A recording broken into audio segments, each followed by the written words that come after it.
My name is August. I won't describe what I look like. Whatever you're thinking, it's probably worse. A very good morning to the honorable jury, teachers, ladies and gentlemen. My name is Teh Hui, studying in one of the highest performing schools in Johor Bahru, which turns 100 years old this year, SMK Infant Jesus Convent, Johor Bahru. I'm 17 from year to date, and today should I share not just a book, but a classic with you, Wonder. This is a book that I can guarantee will leave any reader feeling better. Wonder is written by an American author, R.J. PALACIO, published in 2012 and quickly became an international bestseller. It is a rather simple book, but could take you ages to understand. It all starts with Augie, the nickname of a boy who suffers from a genetic disorder named Treacher-Collins syndrome. This syndrome affects the structure of the face. So, having all the deformities since birth, Augie experienced 27 surgeries before 10 years old. Augie's mom homeschooled him up to 4th grade and after much consideration decided it was time for Augie to attend school like an average child. No surprise, Augie opposed because he couldn't even face the world. Every time he walks out of his house, he wears an astronaut helmet because that was his only comfort zone aside from his bedroom. It was not until he met Mr. Tushman. Mr. Tushman, the principal at Bicara Prep School, along with Augie's parents, and via his older sister, managed to convince Augie and encourage him to start his first year of school. Augie managed to make 3 friends, Jack, Charlotte, and Summer, who gave him a tour at school and sat with him during lunch. On the other hand, there was a kid, Julian, who was especially rude when he asked, "What's the deal with your face? Were you in a fire or something?" Just as Augie thought, he finally made new friends. Jack said horrible things behind his back during Halloween to the other classmates. It turns out that Jack wanted to fit in with Julian. However, after Jack confronts Augie, they make up and become friends again. Near the end of the story, the fight between Jack and Julian causes a sort of a 5th grade war.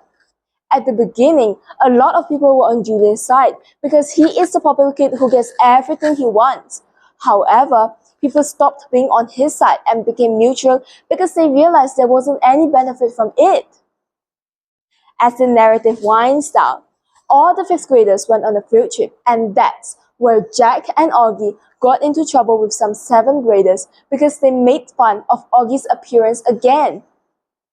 However, they were rescued by Amos and Henry, who are 2 of Julian's greatest friends, surprisingly.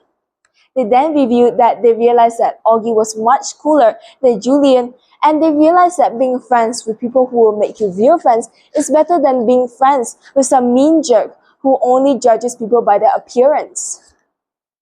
This storyline shows us all that it isn't too late to realize true friendship is built on kindness, respect, and genuine connections rather than superficial judgments or associating with people who belittle others. It emphasizes the importance of standing up for what's right and what's wrong. While the story brings up to a close with myriads of page turnings, emotional and tense events, Augie grows into his peers and becomes a role model to them. On graduation day, Augie receives the school's Henry Ward Beecher Medal, which awards students in certain areas depending on their situation. The school awarded Augie his friendliness, immense courage, kindness, and his wonder. I was 6 years old when I read this book. It was shown as a motion picture in 2017. I was too young to understand the plot of Augie's life. Now, coming back to the current timeline, I've concluded that only bravery, kindness, and pragmatism allows us to keep on improving ourselves regardless of the type of challenges or the number of challengers. Wonder creates a nice world for the unfortunate protagonist, but something even more deeply rooted than the sadness in the book prevails, and that is the sense of love and goodness that leaves you infused with inspiration and appreciation for the good things. The inspiring thing about this book is August. for how he helps people around him to be better versions of themselves and also himself. His resilience and positivity, despite the hard life he's currently having and knows he'll have for the rest of his life, is so precious and innocent. The moment the other children realize that as well, they start to realize it is so emotional and magical. For first and virtual readers, this book wreaks emotional havoc. Nevertheless, it has the power to move hearts and change minds. Thank you.